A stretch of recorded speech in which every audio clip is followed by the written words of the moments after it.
Hey guys, very exciting news today. I have two monitors. I know you can't see them, but I have two monitors, which allows me to get a little more ambitious in what I try to do in these videos, which is very nice. And I think they turned the bells off, so lots of wins for Mr. King, and hopefully this works well. Today we're going to be looking at vectors, but let's talk about that in a minute. Sorry, I guess I'm moving myself around there. You can see me moving. Look, I'm faster than Usain Bolt.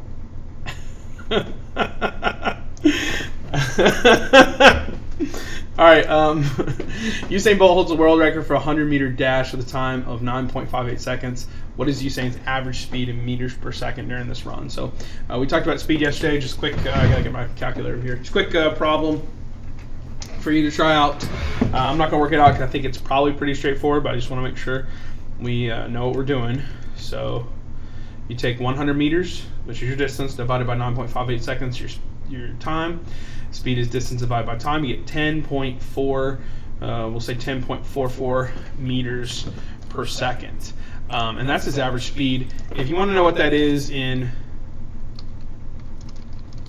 miles per hour, that's about 23.3 miles per hour, and that's an average. It is insane how fast this man is. So pretty wild stuff. All right. Today, what we're really going to be looking at, we're going to learn about vectors. And so I brought along my friend here, Vector, to teach us about physics. You probably have seen the movie Despicable Me. If you haven't, it's pretty funny. I highly recommend it. But one of the characters in there is named Vector, and there's a reason why that's his name. So what I'm going to do is, sorry, I'm trying to open it now.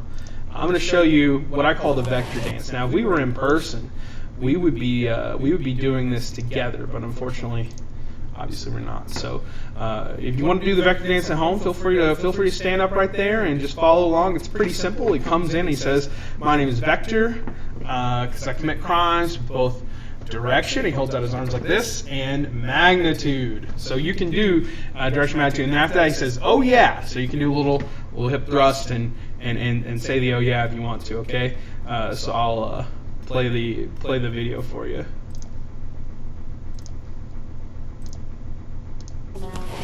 Vector! That's me, because I'm committing crimes with both direction and magnitude. Oh yeah!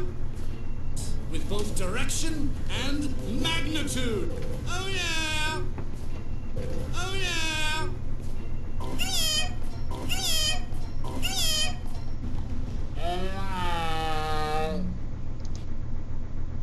So thank you, Vector. That was very informative.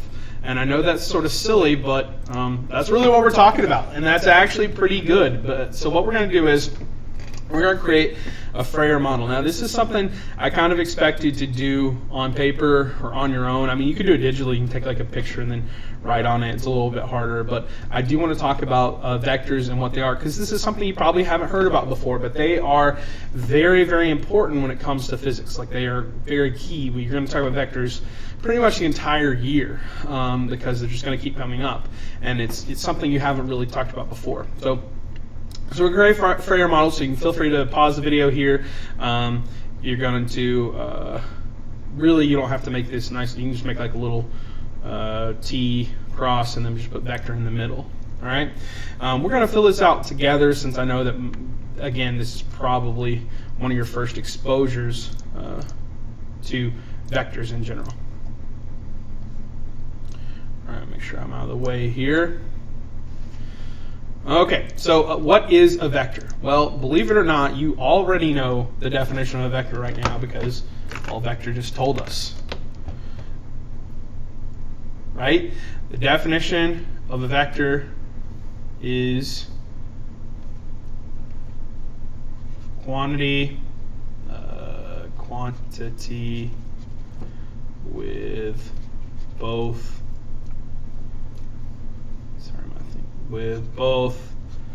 direction.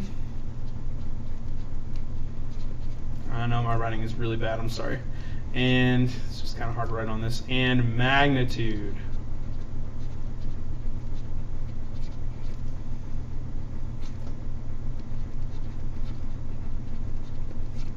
Oh yeah. That's really it.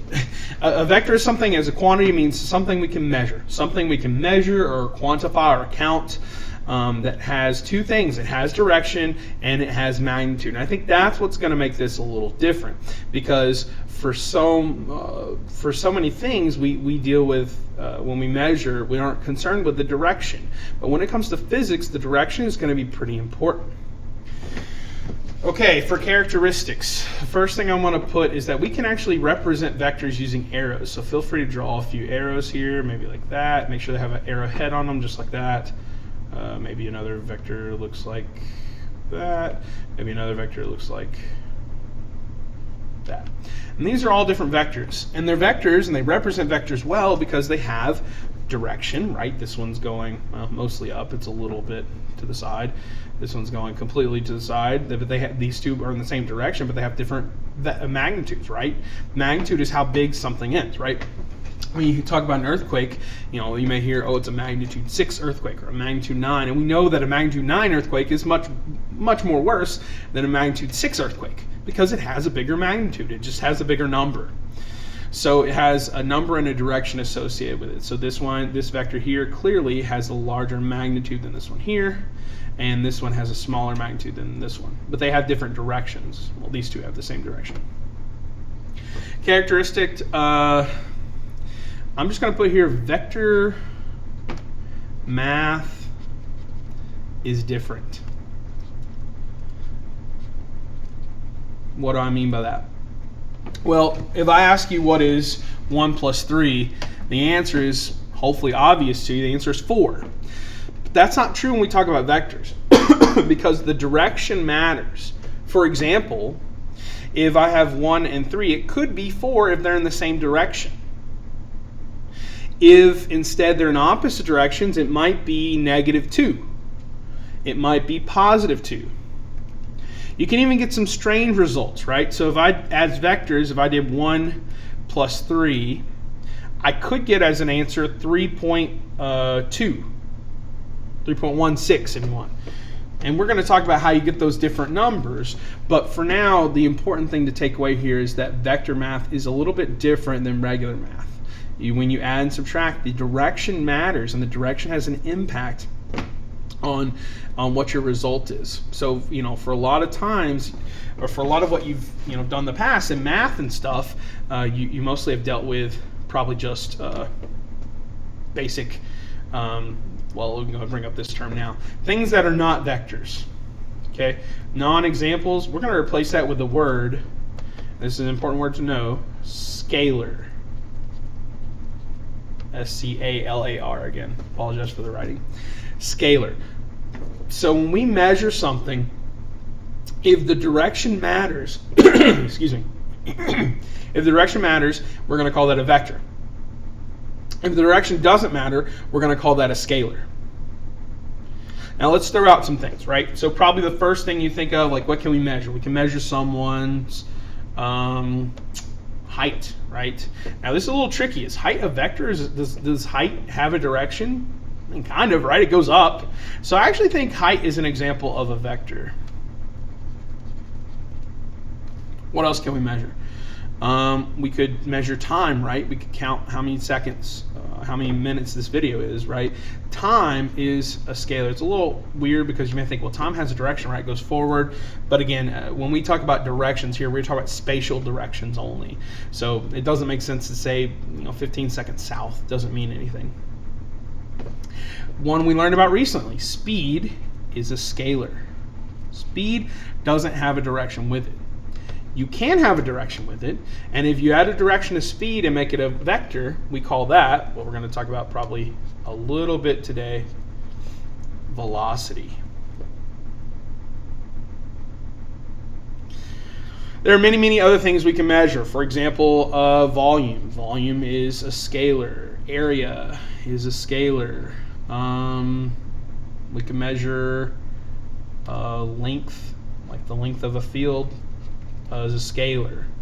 A lot of things are scalars. Other examples of vectors might be weight, right? Weight has a direction. Weight goes down, right? You hold a scale. Think about if you have a bathroom scale and you put it to the side of your head, you're not going to get your weight out of it because it has to be, because your weight's not pointed in that direction, right? Your weight is pointed down, and so you have to put the scale underneath you in order to accurately read your weight. So weight is a vector, has a direction. Force in general, weight is an example of a force, but in general, force is a vector. I'll maybe think of a few more. So temperature is a scalar, doesn't have a direction associated with it. Some that we're going to learn about acceleration is a vector. Momentum, you may have heard that before. Momentum is a vector. The last one, it's actually an analog, which means it's kind of the same thing as length or distance. Distance is a scalar. Distance. Sort of the analog, if we had a direction to distance, that's called, and we're going to talk about this soon, displacement. Displacement. Okay, we'll stop there. But basically anything that we can measure is going to be one of those two. It's either going to be a vector or a scalar.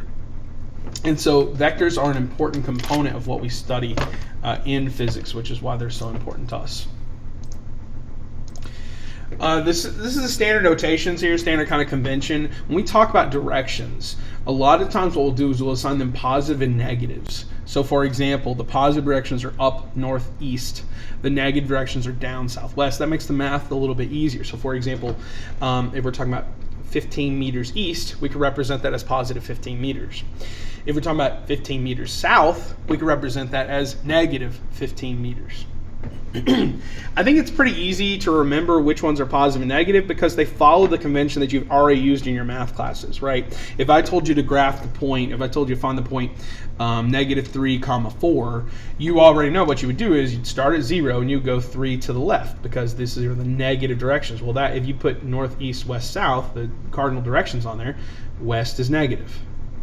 And then if it was -3, 4, you go up 4 north or 4 here because, again, this is a positive direction. So north and east are positive directions, west, south are negative. Again, that is just convention. There's not really any reason why. It's just something we kind of all agree to make everything a little bit easier in terms of our directions. By the way, I heard this one time. I don't think this is true, okay, but someone told me one time. I was on a plane and somebody was talking to me and said, do you know why they call it the news? Because it comes from all over, N-E-W-S. It comes from all over the world, from the north, east, west, and the south. That's why it's called the news. So hope I didn't blow your brain there. I don't think that's true at all, by the way, but somebody told me that. It's interesting. All right, if you want to go ahead and write this down, again, you can pause and do this. This is displacement. So displacement is a vector quantity describing an object's position relative to a reference point. We're going to symbolize it by x. So it's similar to distance, except it has a specific point of reference, right? If I say 15 meters, right, that's just a distance. But if I say 15 meters north, that's a displacement. It's 15 meters in a specific direction from some other point. Velocity, and again, you see the velocity equation down here. Velocity is a vector quantity describing the rate that an object changes displacement / position. So this equation here, you may have seen delta. I don't know if you've seen delta notation in the past before, but that little triangle is called delta, and it just means the change. So these two things, this right here, is the exact same as this right here. It's just a more condensed way of showing it. So velocity, which is a vector, is the change in displacement, which is a vector, divided by the change in time, which is a scalar. So we've already learned something about vectors and scalars. When we have a vector divided by a scalar, the result is a vector. So to find the velocity, you simply just need to take the final displacement minus the initial displacement divided by the final time minus the initial time.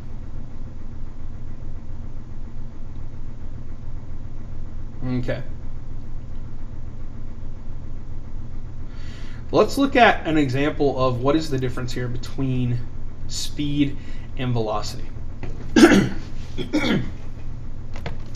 So it says, first of all, imagine that a person walks 8 meters south in 2 seconds. what is going to be their speed? Well, this is pretty easy. Hopefully you kind of already know the answer. But when we calculate their speed, it's simply their distance divided by their time. So in this case, it would be their speed would be the distance is 8 meters divided by 2 seconds. Okay, probably don't need a calculator for this one. That's 4 meters per second. That's our answer. Very simple, straightforward speed. Velocity is not I don't think a lot harder, but there is a difference here, right? So let's see what we can do. So velocity, and I'm going to put this little hat over just to show it's a vector. You don't have to do that. It's a good habit to get into. I actually tried to put it in the equation, but I couldn't find a good picture of it, I guess, or symbol to put in there. So velocity is the change in displacement divided by change in time. Once again, that little thing is just showing it's a vector. So this is the same thing as final displacement minus the initial displacement divided by final time minus initial time. Now, a lot of times, you're going to see this in just a moment, a lot of times these initial displacements and initial times are going to be 0 because it doesn't, it's your reference point, so we can just say, okay, they began at the origin. But here's the thing that's interesting. No matter what coordinate system you use, right? Even if you didn't think they started at 0, right? Let's say you thought they started at positive 8 meters north. You would still calculate, even though these numbers would be different, you would still calculate the same velocity. And that's an important idea in physics, that the laws of physics should be absolute and everyone should all agree on them, regardless of their point of reference. And that's called relativity. And this has a lot to do with what Einstein eventually did, right? He believed in relativity. He believed in this idea that everyone should agree on something, right? The something that Einstein said that we all have to agree on is the speed of light. And so if we all agree on the speed of light, then when we take different measurements, in order for that to be the same, you might have to disagree on time and distance. In other words, there may be shifts and changes in time and distance, which is a bold statement that turned out to be true. But here, the point is that it doesn't matter what I call xi, right? So the easiest one is just call it 0, because, okay, this is 0. That's easy. But you can call this any number you want, as long as, once again, this final displacement is 2 meters south of whatever this is. Let me show you an example in just a second. Here's the easy one, right? The easy way to do it. What's my final displacement? Well, if my initial displacement is 0, right? Minus 0. If my initial displacement is 0, what is 2 south of 0? Well, it's just 2 south. And remember, south is a negative direction, so that would be -2. I'm sorry. I got this backwards, sorry. And I've been saying 2 this whole time. So every time I said 2, just pretend I said 8. So that's not very good. Whatever, okay, -8 here. I'll still show you my point in a second. So if I start at 0, then my final displacement would be -8. Divided by my time is, again, the final time would be 2 seconds. My initial time would be 0. I know, I'm having trouble writing on these little, I think it's, whatever. It's supposed to be meters. All that is to say, what do I get? I got -8 on top divided by 2 on the bottom. I get the final answer of -4 meters per second. But what does this negative mean? Right, we should know that negative tells us a direction. So this is really 4 meters per second south. And my H got cut off, but south. So that's what we get, 4 meters per second south, or -4 meters per second. And you can say either one of those, right? They're both correct. So you could just leave it as -4 meters per second, or you can say 4 meters per second south. On a quiz or practice, I'll probably have both of those kind of used interchangeably. Let me try to show you what point I was trying to make a minute ago. Let's set up the equation again. The velocity is going to be xf minus xi divided by tf minus ti. Once again, I'm kind of assuming, I'm setting this to 0 because I wasn't told anything specifically. I wasn't told, hey, and there will be questions where this happens. Hey, he starts 4 meters south of the post office, or he starts 1 minute in, or something like that. 1 minute into his run, he does this, or whatever it is. You know, there may be times where you are given this initial information. We weren't in this case, so I chose 0 because that's the easiest. But let me just show you what would happen. What would happen if I said that instead? What if I assumed the xi here was positive 10 meters? So he's actually 10 meters north. Well, I think that's where he starts. 10 meters north of, I don't know, the school. Okay, how would that change? Well, I would have here, I'd have minus 10. Well, let's think about that. Where would he end up if he went 8 meters south if he started 10 meters north?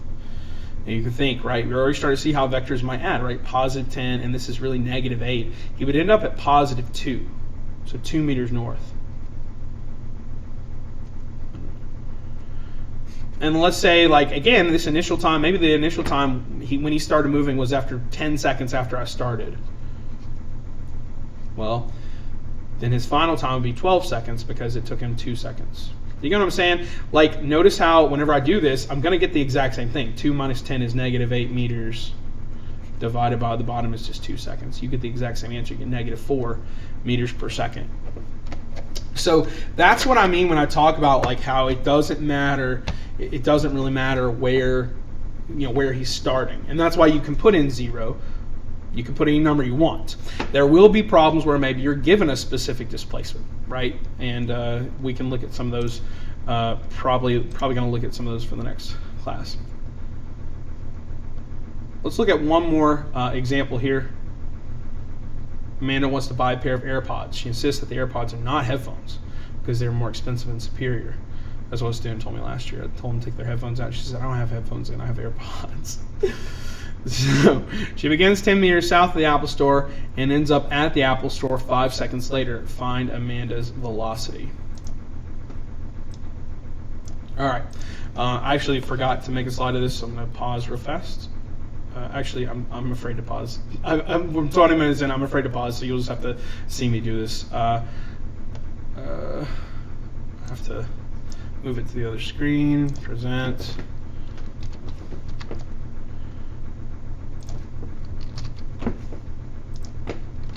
All right, here we go. Ignore all this stuff over here. All right, so Amanda wants to buy a pair of AirPods. Let's see how fast she can do that, I guess. So my equation, I'm going to put up in the top here. Velocity is, again, it's the change in displacement divided by change in times. XF minus XI divided by TF minus TI. All right. Now, I can tell you from doing many of these problems, I'm looking for keywords like begins. She begins 10 meters south. That's going to be XI. So I'm going to write, remember, this is 10 meters south. Though, how would I write 10 meters south?